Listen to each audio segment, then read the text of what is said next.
Florinele este deșteptul, primul pas îl fac cu dreptul, la dușman le băie cheful.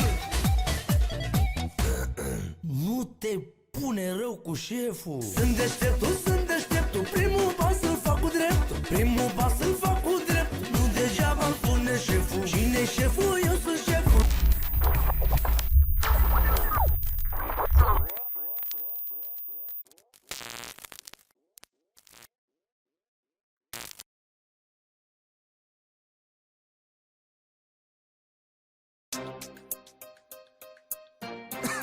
(10-9, iar România de la mine, generalul Mocanu.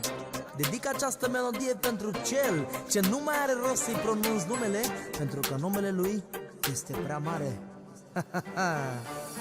Ce dreptate avea tata când îmi spunea că nu e bine, că toți prietenii mei sunt pe interes cu mine.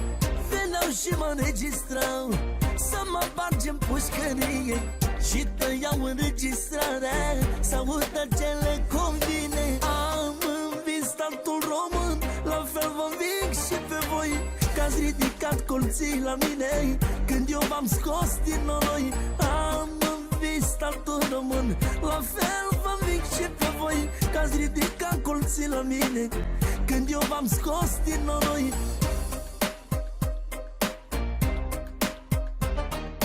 Hashtag muy Critor.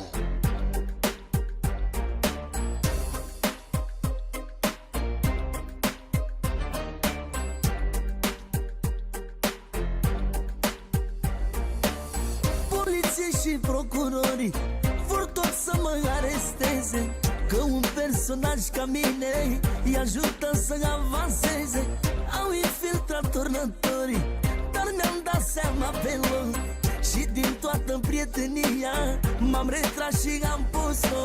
Am învins statul român, la fel vă înving și pe voi, că ați ridicat colții la mine când eu v-am scos din noroi. Am învins statul român, la fel vă înving și pe voi, că ați ridicat colții la mine când eu v-am scos din noroi.